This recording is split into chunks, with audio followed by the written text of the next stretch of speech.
आज हम Michel Foucault के पावर और डिस्कोर्स के बारे में चर्चा करेंगे। इस दर्शन में जाने से पहले हम इसे एक कहानी के माध्यम से समझते हैं। कहानी का शीर्षक है शक्ति और प्रवचन। गांव सतीपुर एक शांत और साधारण जगह थी जहां सभी लोग एक दूसरे को अच्छी तरह से जानते थे। यहाँ के लोग सरल जीवन जीते थे और उसकी दुनिया गांव की सीमाओं तक ही सीमित थी। एक दिन गांव के स्कूल में एक नया अध्यापक अरविंद आया। अरविंद शहर से आया था और उसके पास बहुत सारा ज्ञान और अनुभव था। बच्चों के साथ उसका तरीका बिल्कुल अलग था। वह उन्हें केवल किताबों से पढ़ाने के बजाय उन्हें सोचने और सवाल पूछने के लिए प्रेरित करता था। अरविंद का पढ़ाने का तरीका गांव में चर्चा का विषय बन गया। बच्चे अपने घरों में जाकर अपने माता पिता को नई नई बातें बताते थे जिनके बारे में उन्होंने पहले कभी नहीं सुना था। अरविंद ने बच्चों को बताया कि कैसे उनकी सोच और व्यवहार को समाज के प्रवचनों के माध्यम से नियंत्रित किया जाता है। उसने उन्हें यह समझाया कि ज्ञान और शक्ति हमेशा जुड़े होते हैं और जो लोग ज्ञान पर नियंत्रण रखते हैं वे ही शक्ति का प्रयोग करते हैं। धीरे धीरे गाँव के लोग अरविंद की बातों से प्रभावित होने लगे।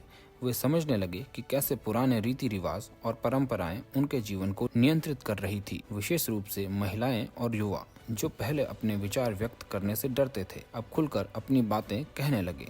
अरविंद ने एक नई लहर पैदा की जिससे गांव में बदलाव आने लगा, लेकिन यह बदलाव सभी को पसंद नहीं आया। गांव के कुछ बुजुर्ग और परंपरावादी लोग अरविंद के इस नए दृष्टिकोण से खुश नहीं थे। उन्हें लगा कि अरविंद उनके बच्चों को बिगाड़ रहा है और गांव की शक्ति को भंग कर रहा है। वे अरविंद के खिलाफ हो गए और उसे गांव से निकालने की साजिश करने लगे। अरविंद ने बुजुर्गों से मिलकर बात की। उसने उन्हें समझाने की कोशिश की कि बदलाव जरूरी है और यह उनके बच्चों के भविष्य के लिए अच्छा है। उसने उन्हें बताया कि शक्ति और प्रवचन का समझना जरूरी है ताकि वे अपने जीवन को बेहतर तरीके से जी सकें। लेकिन बुजुर्गों ने उसकी एक न सुनी और उसे गांव छोड़ने के लिए मजबूर कर दिया। अरविंद के जाने के बाद गांव में एक अजीब सा सन्नाटा छा गया, लेकिन अरविंद के द्वारा बोए गए ज्ञान के बीजों ने अपने अंकुरित होने की प्रक्रिया शुरू कर दी थी। बच्चे और युवा अब भी अरविंद की सिखाई बातों पर विचार करते थे और उन पर चर्चा करते थे। धीरे धीरे उनकी सोच में बदलाव आने लगा और उन्होंने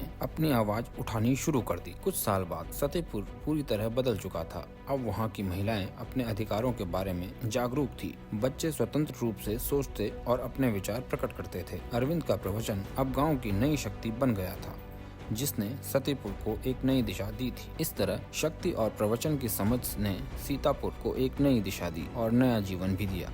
अरविंद भले ही गांव छोड़कर चला गया था, लेकिन उसकी शिक्षा और विचार हमेशा के लिए सतीपुर के लोगों के दिलों में बस गए थे। आइए अब हम मिशेल फूको के इस दर्शन को विस्तृत में जानते हैं। शक्ति और प्रवचन यानी पावर एंड डिस्कोर्स समाजशास्त्र, राजनीतिक विज्ञान और आलोचनात्मक सिद्धांत के क्षेत्रों में आपस में जुड़े हुए अवधारणाएं हैं। विशेष रूप से मिशेल फूको एक फ्रांसीसी दार्शनिक और सामाजिक सिद्धांतकार के कार्यों में यहाँ यह समझाने का प्रयास है कि वे कैसे जुड़े हुए हैं। डिस्कोर्स प्रवचन विचारों, विश्वासों और प्रथाओं की प्रणाली को संदर्भित करता है जो व्यवस्थित रूप से उन विषयों और दुनियाओं का निर्माण करती है जिनके बारे में वे बातें करते हैं। फूको के काम में प्रवचन केवल बात करने या लिखने का तरीका नहीं है, बल्कि ज्ञान, सामाजिक प्रथाओं और शक्ति संबंधों को संरचित करने का एक तरीका है। प्रवचन यह निर्धारित करता है कि हम दुनिया को कैसे देखते हैं और इंटरेक्ट कैसे करते हैं, क्या सच है, क्या सामान्य है और क्या स्वीकार्य है। शक्ति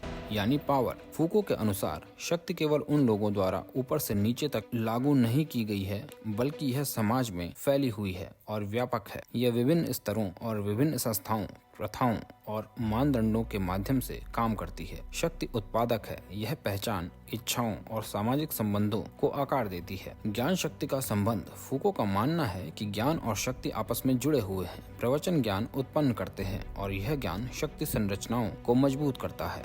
उदाहरण के लिए चिकित्सा प्रवचन स्वास्थ्य, बीमारी और शरीर के बारे में ज्ञान उत्पन्न करता है जो चिकित्सा पेशेवरों की शक्ति को वैधता प्रदान करता है। नॉर्मलाइजेशन प्रवचन मानदंड स्थापित करते हैं जिन्हें व्यक्ति आंतरिक रूप से स्वीकार कर लेते हैं, जिससे उनका व्यवहार और सोच मार्गदर्शित होता है।